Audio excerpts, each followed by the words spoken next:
आम आदमी party MCD इंतखाबात को मुलतवी किए जाने के खिलाफ एहतजाज कर रही है। आम आदमी पार्टी बीजेपी हेडक्वार्टर का घेराव कर रही है।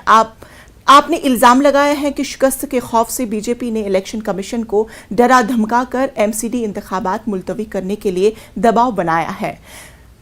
दुर्गेश पाठक ने कहा है कि रियासती इलेक्शन कमीशन ने खुद कहा है कि एमसीडी के इंतजाम और इंतखाबात से कोई लेना देना नहीं है, फिर भी मरकज के दबाव में इंतखाबात को मुलतवी किया गया है।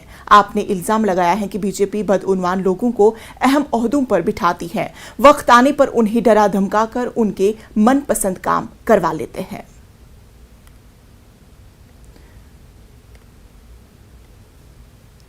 हमारे साथ बराह रास्त रचना हमारे साथ जुड़ चुकी हैं। रचना, इस पूरे मामलात पर तफसीलात फराहम कीजिए।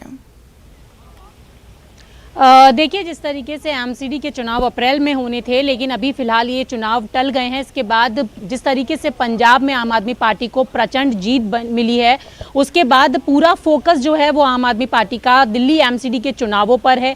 और एमसीडी ने ये आरोप लगाया है कि बीजेपी ने जो चुनाव आयोग है उसको डरा धमकाकर जो डेट्स हैं वो यहाँ पर आगे बढ़वाई हैं। उनको फिलहाल जो चुनाव होने थे उनको रद्द करवाया है, क्योंकि ये बीजेपी के प्रभाव में चुनाव आयोग काम कर रहा है। इस तरीके का आरोप आम आदमी पार्टी लगा रही है और इसी को लेकर आज आम आदमी पार्टी बीजेपी मुख्यालय का घेराव करने के लिए सड़कों पर है। कुछ ही देर बाद ये प्रदर्शन शुरू हो जाएगा। और जिस तरीके से लगातार बीजेपी की तरफ से ये आरोप लगाए जा रहे हैं कि चुनाव आयोग पर बीजेपी ने ये प्रभाव बनाया है, कहीं ना कहीं ये चुनाव रद्द किए जाए, तो आम आदमी पार्टी लगातार बीजेपी को घेरने की कवायद में यहाँ पर है। और इसी को देखते हुए आज बीजेपी मुख्यालय का घेराव भी यहाँ पर करने की पूरी तैयारियां आम आदमी पार्टी की तरफ से कर ली गई हैं। आपको इंशा ये भी बता दें कि जिस तरीके से पंजाब में बहुमत से पंजाब में आम आदमी पार्टी ने सरकार बनाई है, उसके बाद अब आम आदमी पार्टी का पूरा फोकस एमसीडी चुनावों पर है, क्योंकि उनका कहना है कि पहले भी जब 2013 में उन्होंने सरकार बनाई थी तो एमसीडी के चुनाव ना कराने के पक्ष में बीजेपी थी, तब भी उन्हें सड़कों पर उतरना पड़ा था और उसके बाद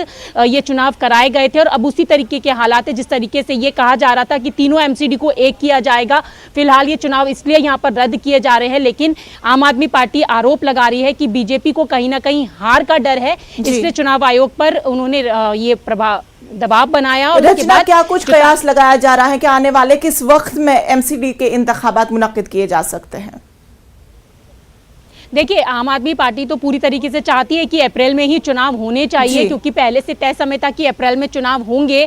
लेकिन जिस तरीके से ये बात कही गई कि तीनों एमसीडी को एक करने की कवायद यहाँ पे की जा रही है, इसलिए ये चुनाव फिलहाल रद्द किए जा रहे हैं। तो अब ये देखना होगा कि कितना लंबा समय यहाँ पर लगता है। ये अभी तक कहना थोड़ा सा मुश्किल होगा कि ये चुनाव फिलहाल कब तक के लिए टाले गए हैं, लेकिन अभी इसको रद्द कर दिया गया है। और जिस तरीके से पूरे अग्रेसिव मोड में आम आदमी पार्टी नजर आ रही है, तो अब ये देखना होगा कि चुनाव आयोग इस पर क्या कुछ संज्ञान लेता है और क्या कुछ यहाँ पे आगे की रणनीति बनाई जाती है एमसीडी चुनाव को लेकर। बिल्कुल रचना, तफसीलात के लिए बेहद शुक्रिया। वक्त हुआ छोटे से वक्फे का, बने रहिए न्यूज़ 18 उर्दू के साथ।